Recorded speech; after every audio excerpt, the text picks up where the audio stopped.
Hey, Eric. Hey, John, how's it going tonight? Oh, it is going very well.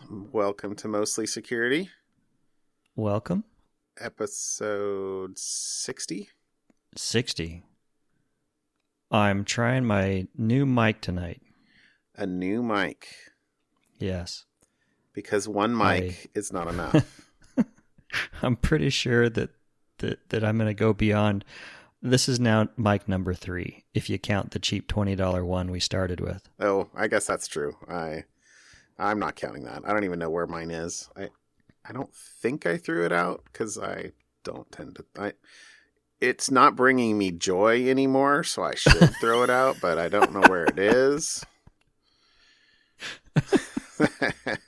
There. Oh my goodness.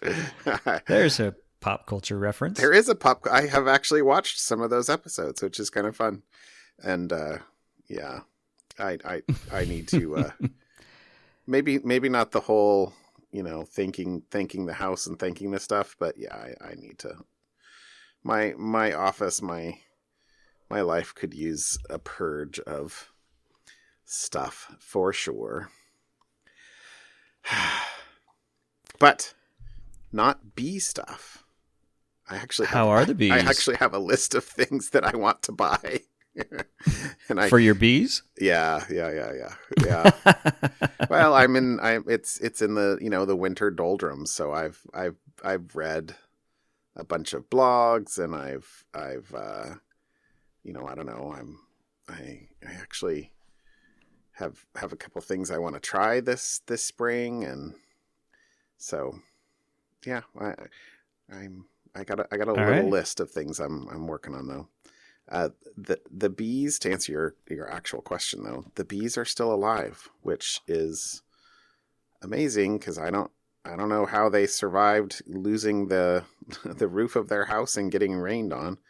But I was just out there yesterday. It was a pretty warm day here, so I went out kind of late in the day and checked on whether or not they had eaten all of the fondant I gave them last weekend, which they had, which I guess means that I need to make some more because I gave them the rest of the stuff that I had, and they're all three hives were actually had bees flying from them. So Nice. there's nothing for them to eat, but they're still alive, which I feel a little guilty because I have two friends that down at work that are also working on bees, and both of them have lost hives, and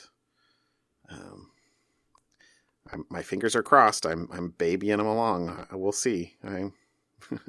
We're in the hard part of the year, I think. So, Yeah. but if they can make it, So how till much longer March, before they get busy? I think March or so is Okay. where maybe even late February. I It's a think temperature thing or a time thing? it's mainly blooms. So I think maples maybe and cherries are some of the earliest blooming things around here. So Got it. once those start budding out, they can start getting pollen. And anyway, pollen is the protein for bees, which is what kind of stimulates the queen to start really laying heavy in the spring to start ramping up their production. So it's kind of cool. Yeah, Nice. if ever you want to read more than you actually want to know, you should go read stuff on scientificbeekeeping.com. Because, Yeah. of course, there's a website called scientificbeekeeping.com. Well, it kind of matches with how I would like to approach life in general too. So yes. Nice. Anyway, so they're still alive. Still Cool. alive. Yep. Well, that's Let's- more to say than for the guys that were doing those printer and Chromecast hacks a while back. I saw that. They apparently have quit the internet because of threats, and they realized, oh crap, this is actually illegal what we're doing. I got the feeling that they were like maybe underage. Yeah, they were actually BBC, and we'll link to it. The follow-up note I have in notes is a BBC video where they actually flew to somewhere in the Midwest and kind of explain the hacks and what they did and why they are now a little bit scared. They have the full-on face mask and voices garbled in their thing. And I saw a paste bin dump of Hacker Giraffe basically saying, "I'm quitting the internet." I saw that. I had seen the paste bin, but I mean, I guess I had only presumed they were underage, mainly from the way it was written. Yeah, apparently they were. They don't actually call them out, of course. They are masking who they are, but it's an interesting video. It's about 5 minutes long. BBC does a great job at short little news videos like that. So yeah, I'll have to check that out. I haven't watched it yet, but yeah, there's some follow up there, and of course, now that the government shutdown's over, the other follow up is now politicians are worried that maybe hackers exploited the shutdown, and related to our DNS infrastructure tampering story last week. Yeah. So the hackers exploited, and also I thought I saw a link, although I didn't have one prepared in here, about a number of security professionals that used the opportunity to find better paying jobs in industry as opposed to government. And that's the sort of brain drain that can only cost I guess it wouldn't be dividends if it's a cost. Maybe it's you're paying interest over the next few years as you're having to train other people back up and find replacements. And government is typically not as well paying as private industry. And when you're in a hot area, why wouldn't you?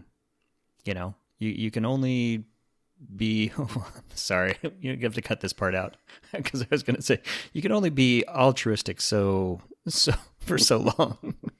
That's the my brother actually works for a government contractor or something like that, I guess, and he is quote unquote underpaid compared to what I think that the industry would be. Right. But he justifies it as a little bit of really just wants experience, a little bit of the benefits are really good, and a little bit of, altruism. Yeah. Well, that is one thing is the benefits typically are better than in private industry. And then kind of to dovetail from that right into my topic. Oh, okay. Hit me. A few what you this got? Week. So the one that caught my eye was the Japanese government has okayed themselves or passed a law that allows the National Institute of Information and Communications Technology group to carry out hacks of Japanese citizens' IoT devices. So they basically created a law that says it's okay for government workers to hack into people's routers and webcams and whatnot. For so the right on the surface, of it's patching them. Well, it has caused a lot of outrage, but their reasoning behind it is they're worried about attacks on their citizens in the upcoming Tokyo 2020 Summer Olympics. That's going to be a big spotlight on Japan.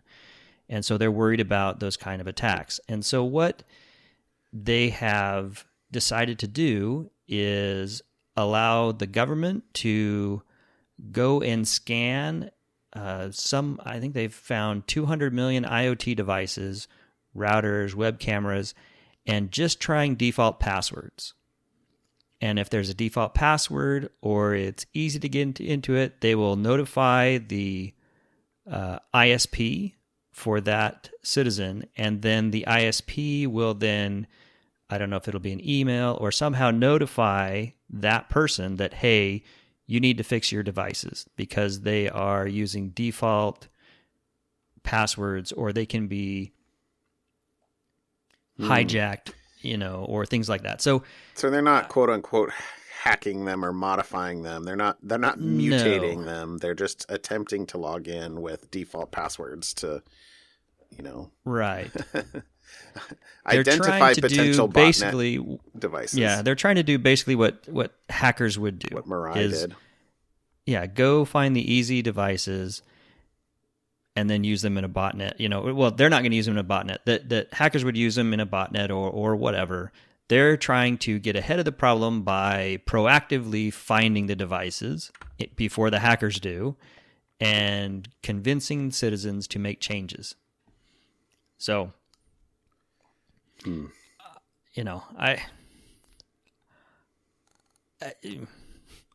don't know how to react to this one, really, because I kind of, I get what their plan is, and a lot of these devices, if you just, send out a notice on the, the evening news or during popular programs, hey, go change your routers, nobody's going to do that.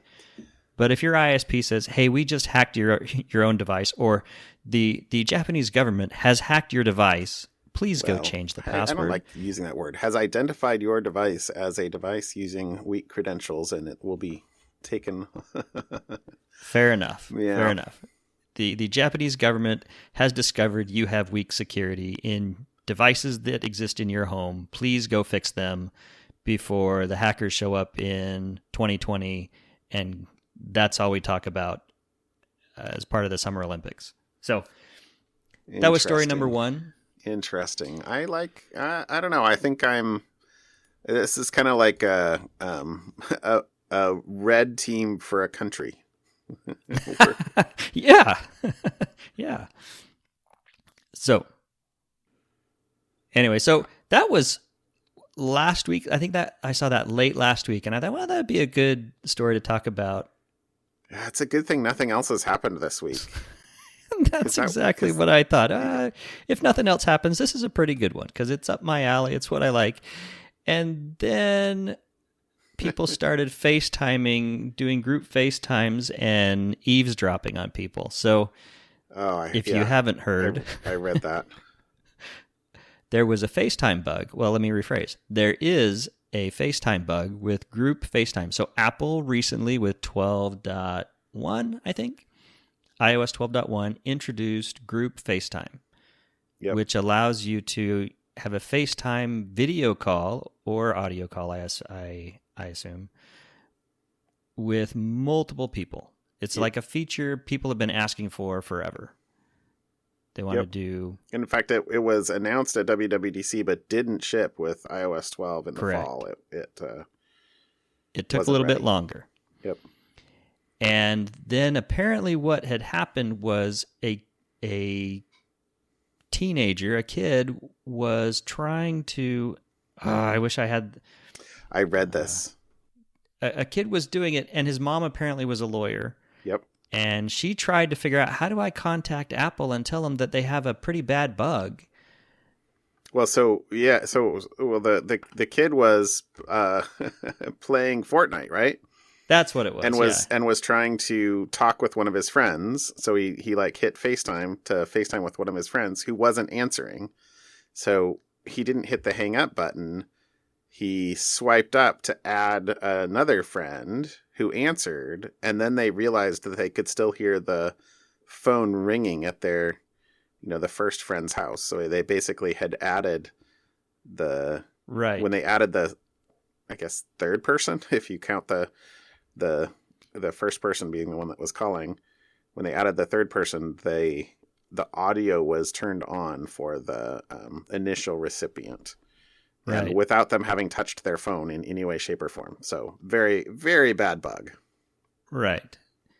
And it got, when it first hit the wire, was a lot of panic, and then not too long after, Apple just disabled it on the server side, just disabled group FaceTime entirely until they can get out a fix out. So I'm sure sometime in the next week or so, we will have a 12.2 or a 12.3 update to iOS. Right. But so that one was pretty bad. But you were starting to say how the mother was trying to contact. That's right. Yeah, Apple. So the mother was trying to contact Apple to say, hey, you have a bug, and just it was not for a non-developer or a non-engineer. Right. Clearly, this is not a use case that was considered, because the response to her, I wish I had the actual information, because this is what this may be hearsay, but the response was file a radar, and the average person is not going to know what that means. They're going to wonder what. I will have to find the article I read so that we can put this in the link. But yeah, what, and I don't have it in front of me either, so sorry if I get a couple of the details here wrong. But I do remember reading it and going, "Oh my gracious!" Because she said that she actually did create a developer account so that they could file a radar.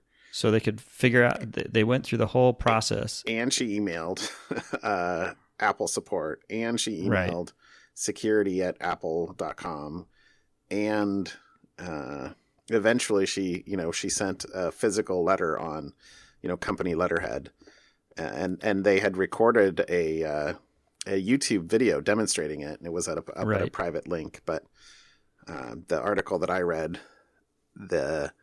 had asked or had mentioned that they didn't want to make the YouTube video available because it had their private numbers in it. And and the letter I saw had her address, and it actually had the YouTube link in the letter, and so the YouTube link was redacted as well. Right. But yeah, I mean, it's the sort of thing that I don't remember how long was in between, but it was something like 5 days that she was trying to contact Apple support. Yeah, it was quite a while. And for a responsible disclosure, and actually one of my articles we were going to talk about tonight had, months of silence before disclosure.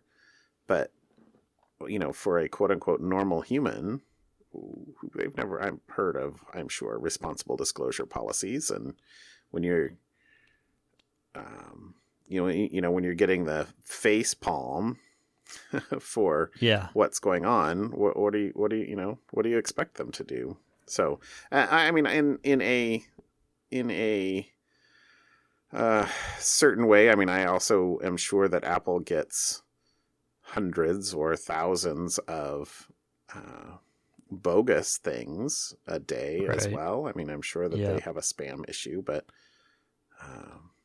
it's not like Apple doesn't have a couple, $1 billion in the bank to be able to handle things like this. It's hard to be a little sympathetic with.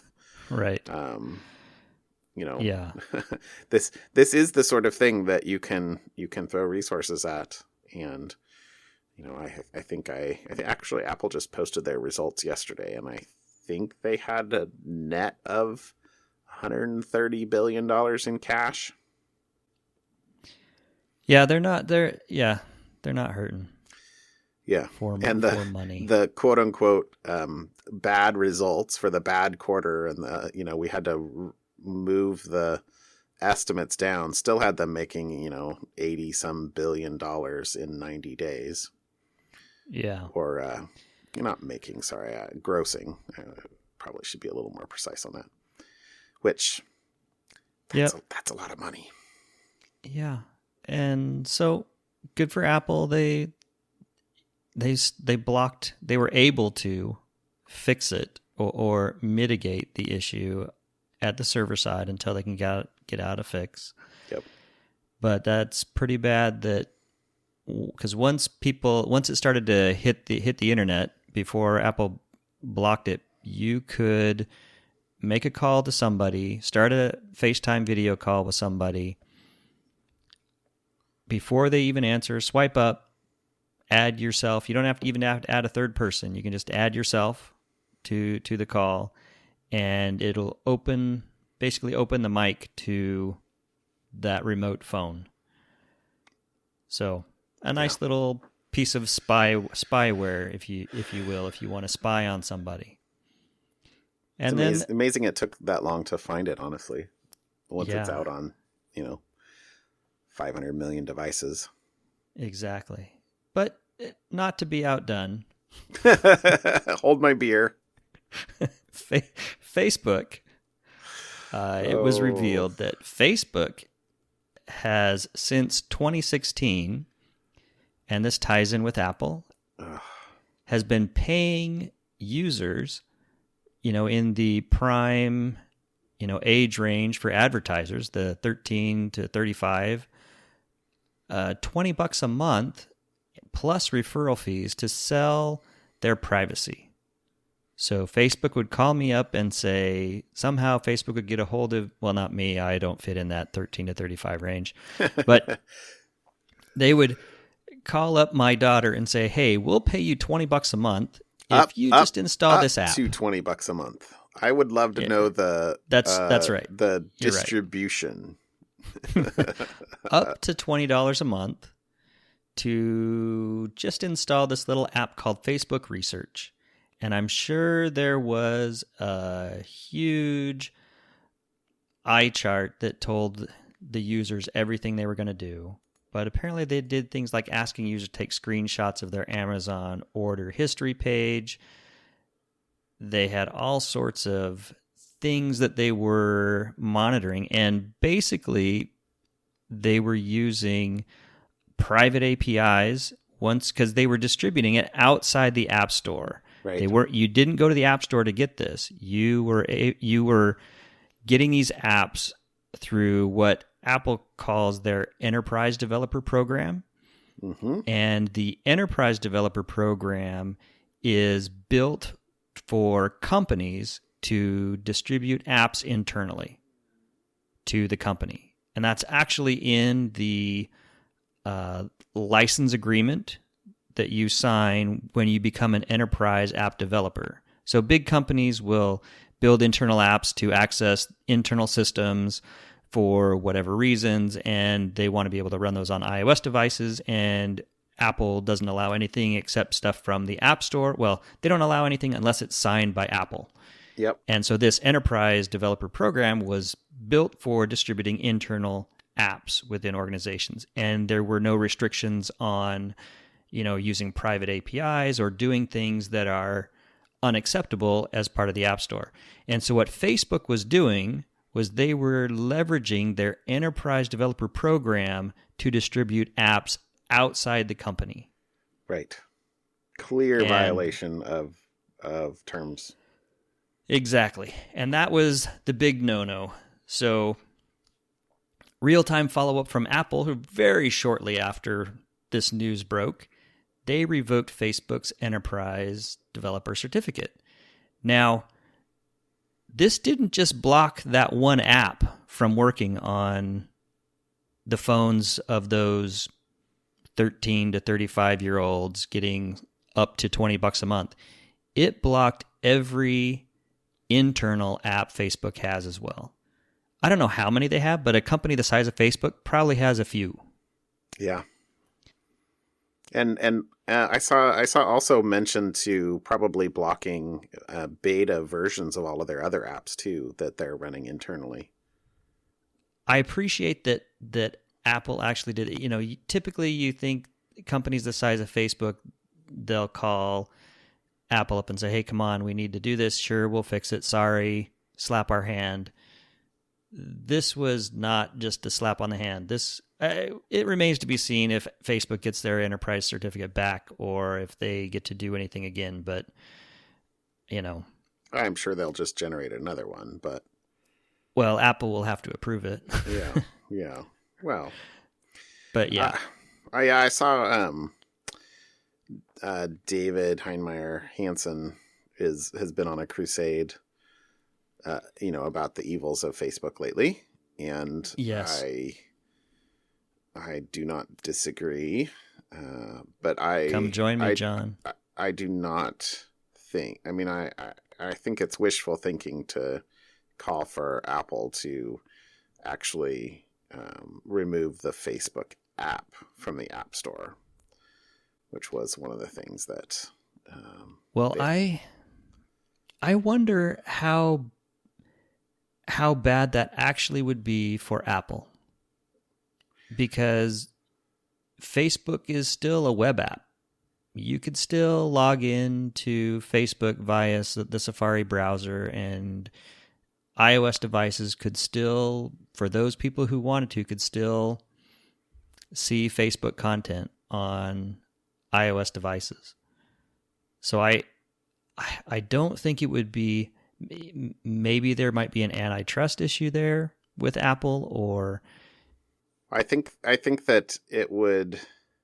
So in for the purposes of research, I actually asked Shirley, my wife, earlier today whether or not she'd heard anything about the Facebook and Apple thing today, because she's a pretty, she uses Facebook all the time. Not right. As avid as many people, but pretty common. And she hadn't heard a thing of it. No clue. I don't think this escaped the tech bubble. No. At least yet. Although if the Facebook app got deleted off of everybody's phone that had it, that would penetrate the non-tech bubble. Yeah, there would be, in a big way, yelling and screaming, and I guess a bulk of those people, probably a majority of those people would blame Apple and talk about how this is Apple's fault. Yeah. So yeah, probably wishful thinking the Facebook app would disappear. If something like that happened, Apple would probably have to do something in the OS, literally, to tell people what to do to continue to do, use Facebook in Safari, for example. Right. And how to create a bookmark on your home screen to a web page or something like that, which would be a little ironic. Yeah. The original idea comes back. Yeah, although Steve Jobs' original idea, everybody just write web apps. Well, there you go. Well, they could probably ban Instagram on the iPad.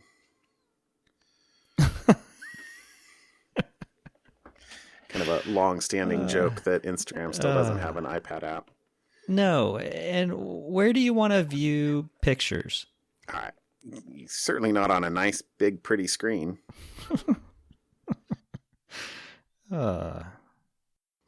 Well, yeah, those are some nice picks. Some and fun I gotta ones. say that we couldn't not talk about the FaceTime and the Facebook issues this week. Such a big thing. But I actually had some smaller articles that I picked out for mine. But the first one is actually a really a pretty small one, but it's basically, it's an IoT article, and you can. Japanese government's going to hack it. Yeah, well, it can, I guess. I guess I don't know which link we should put in here, but. Well, I just read the first link. Let's put the detailed link in, because it actually has the data from the guy that at least a little bit of data from the guy that did the hack. But essentially, what he did was he took a smart light bulb, and I think it's a literal hacking. Yeah, hacks with a hacksaw. Literally. So he basically took apart a light bulb, because what happens with smart things when you're not using them anymore, right? How do you dispose of them? Right. What are you gonna do? You gotta get rid of it somehow. And so he took it. He basically got the SoC out and available, and booted it so that he could see the what was on the light bulb, and essentially, and this isn't a trivial thing to do. You do have to get out a soldering iron to basically right. Connect to, I assume it's a serial port. Actually, maybe I didn't read closely enough to see which he was wiring to, but essentially he's able to get a console on the device, get a shell, because what does every IoT device run? A little Linux box, right? That's right. That's what it is. So, and so he details 3 vulnerabilities in here, and essentially the issue is, or the meta point is, when you're disposing of something, there can be data on there that may be easier or harder to get at. And in this case, your Wi-Fi credentials are stored in plain text, and the RSA private keys that would be used to have a certificate for the device to do client auth or mutual auth to the whatever server the IoT manufacturer uses, are easily retrieved. And this is essentially because the third vulnerability, although it's number 2 if you read the article, there's no security enabled on the device at all. And even though the manufacturer of the system on a chip has security features, none of them were enabled. So, I mean, if you look at the screenshot where he says it's vulnerability number 2, where he does the dump of the firmware settings, you can see where it says disable flash encryption in UART bootloader. yes, there's no the security features have been disabled, because I mean, at least if they were if you had boot protection, you might, and I'll say might because if you have physical access to the device, there's still potentially ways that you could get into it, but it would be more difficult. So anyway, that was my first one, which is so that's a fun little somebody taking apart your light bulb, and now they have your Wi-Fi password and any other thing. Like a lot of these devices you'll set them up to sign them up with other services. Mm-hmm. You'll link them to your cylinders. Mm-hmm. How they could store stuff that maybe you really don't. I mean, fun stuff. Yeah, you like that? I guess the other thing I meant to point out on this was this is the article that had the disclosure timeline down at the bottom of it, where he had tried in May, and clearly the dude's in Europe because he's got 24/05, and last I checked, doing it right. Last I checked, there weren't 24 months in the year. So, anyway, so from May, and I don't know why he went from May until October trying to get them to send him PGP keys. So he just sent it over the email. Presumably you don't have an experienced security team on the other end of the line. Right. But so between, I guess that would be October 3rd and January 23rd, they why was it so long? Oh, because on October 23rd is when they finally actually had quote a call unquote with agreed to a 90-day disclosure. So the LifeX team was asking for 150-day disclosure, but they I guess I don't know if it was a guy or a gal. This person said 90 days. So and so he posted it exactly 90 days later. I don't know if there's a a fix available. Everybody needs to go flash your light bulbs. Okay. Crazy, Flip huh? switch on and off, on and off, on and off. Yeah, exactly. All right, and then the second one. So I guess I'm on an IoT kick this week or something like that. But my second one was another vulnerability in Wi-Fi firmware, and I gotta say, for this, I think we'll link the ZDNet article because it's more understandable. But if you really want the details, there is a link to the actual developer. Where is it? Yeah, down. Yeah, the Embeddy link has got more details than normal, which is pretty cool. This is a very, very long and very cool article. So maybe we can post both of them. But essentially, so what is this? So this is a Wi-Fi chipset, right? So, devices these days are not just a single chip, although many times you can have system on a chip, but there's firmware in other parts of the device, and one of the places there's firmware is in your Wi-Fi controller, or Wi-Fi chipset. So this is a vulnerability in the Marvell Avastar, and there's a serial number here, but this is one of the most popular Wi-Fi chipsets on the market, it says, and it is present in devices like the PlayStation 4, the Xbox One, Surface laptops, Samsung Chromebooks, Samsung Galaxy smartphones, Valve Steam Link devices, and many, many, many, many more things. Yeah. And essentially, this is a vulnerability, or a couple of vulnerabilities, that when the Wi-Fi chipset, essentially that Wi-Fi chipset is running a little real-time operating system called ThreadX. And every few minutes, it's checking to see if there's networks around.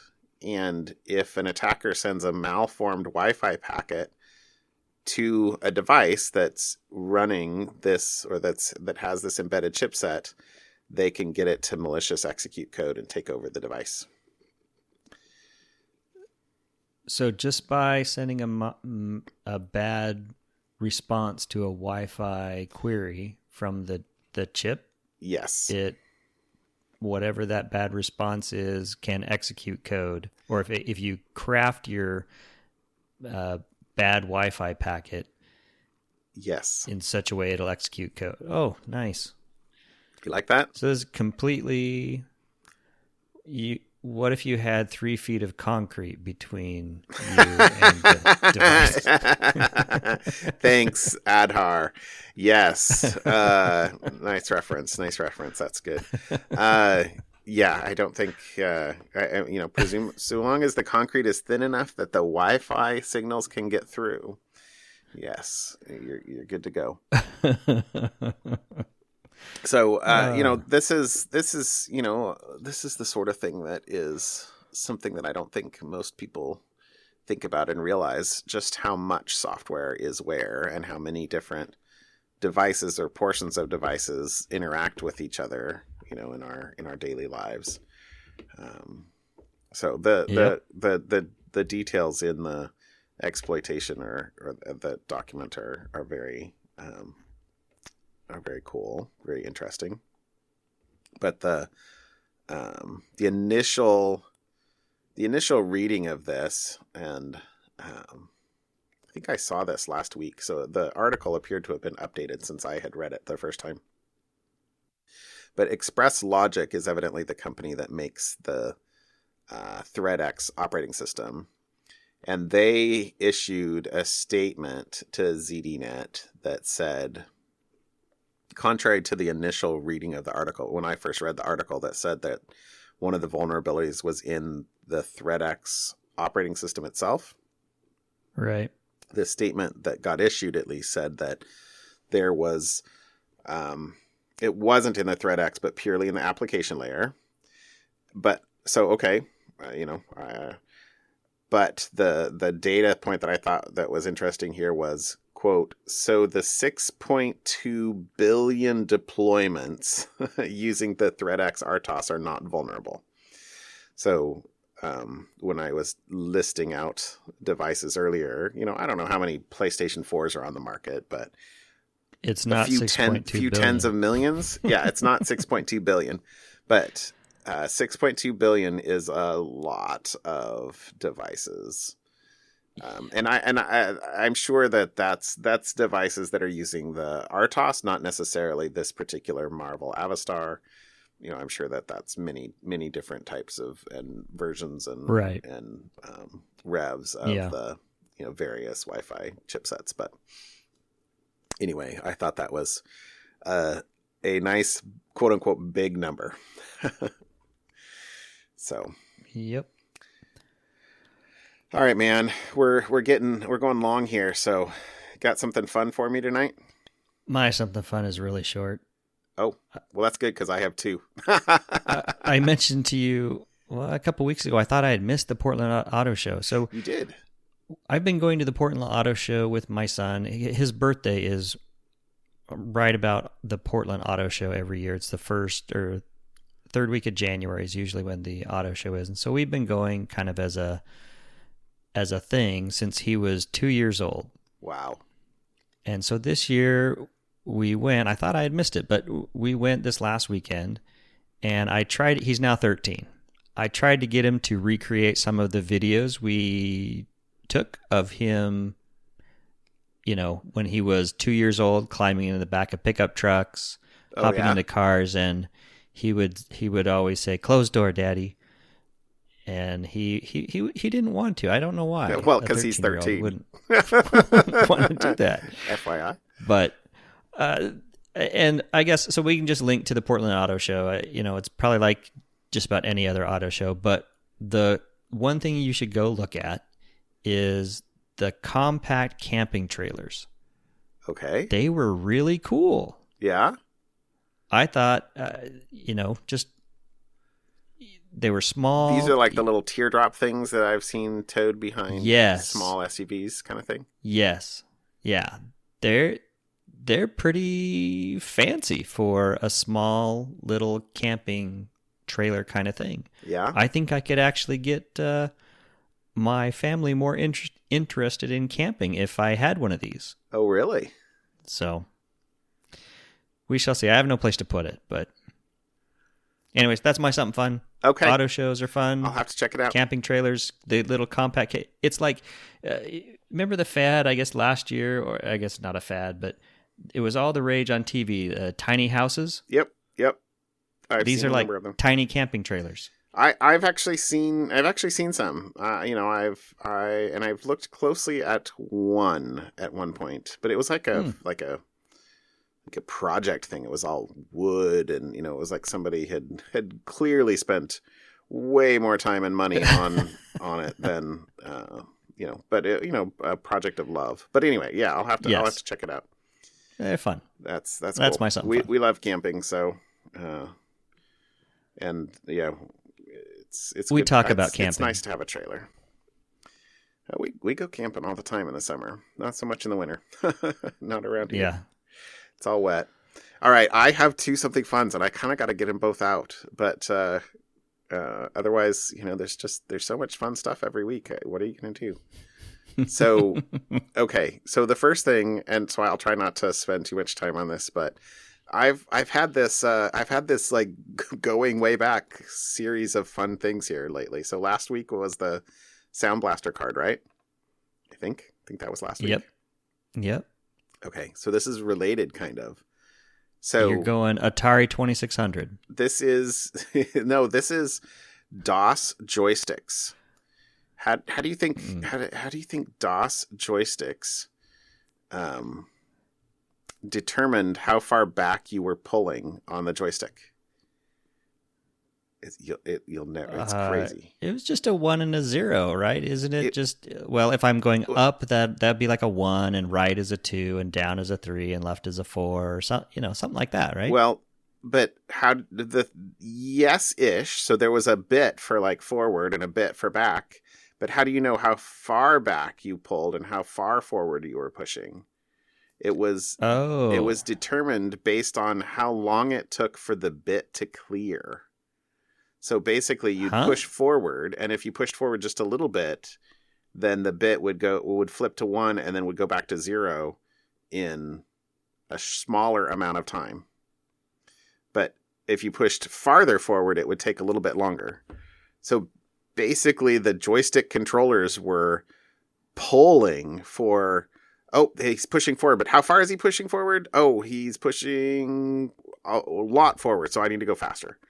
And so there's this thread. I only saw a Twitter thread on this, but the Twitter thread was great, and there's actually some schematics that were posted there, and there was some people that posted in the thread that said, I thought some great things. So I mean, I can see problems with clock speed. Totally. Right, exactly. Yeah, as computers got faster, if you were just you're listening for a cycle and you turn on the turbo button and now you overflow a register, right? Yeah, it didn't scale, but one of the comments is, this goes a long way to explain why DOS joystick calibration was an eternal, endless nightmare that never worked. And then another comment in there that I thought was great was that ironically Commodore or Atari used analog potentiometer byte values that you could just instantly read for the paddle values well before the PC. So, which is what I guess I would think is why have just a single bit for forward, back, left, and right? I mean, I guess it's hard to put myself back in the mindset of the day where, everything's you're squeezing every bit out and trying to fit it into, I don't know, 4 bits of data or something like that. I don't know. But anyway, I thought that was cool. So we'll post the Twitter thread there, and right. That's my continuing with old tech thing. And then my second quick thing is an article about we may finally know what causes Alzheimer's. And so this is just kind of in the sort of general scientific thing, but you want to guess? Did you read this? I'm reading it right now. The speculation is that it is the bacteria that causes gingivitis. Because there's been, and post the link here, but evidently there's been a long-standing correlation of people that have bacteria or gum problems with Alzheimer's, but many Alzheimer's treatments try to treat the plaques that build up in people's brains that have Alzheimer's, but there's been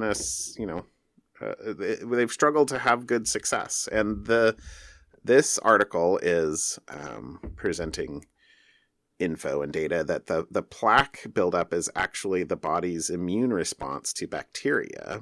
And so essentially trying to treat the plaque is treating the symptom and not the actual underlying cause, which is the actual presence of the bacteria. Now, is that brain plaque the same thing as plaque No. on your teeth? No. I mean, it uses the same word. But it's not, no. Well, I'm sure it's not the exact same plaque that gets on your teeth, but is that conceptually the idea that is plaque on your teeth I don't know. formed to protect whatever you just said? I'm sorry. I'm going to have to read this all now because now I'm confused. I have to pull I don't know. And I'm also now going to go brush my teeth again. Exactly, right? Right. Okay. Anyway, that had to be my second one, just for like, because it seemed, a little too cool to be real, and I hope and hope that we are one step closer to finding. Yeah, I have cure. family members who have suffered from Alzheimer's, so that's interesting. Huh. Yeah, I'm going to have to read through this whole. All right, well, check it out. I thought that was cool. Awesome. All right, shall we call it a show? All right. Well, have a good night, John. Have a good night. Bye. See ya.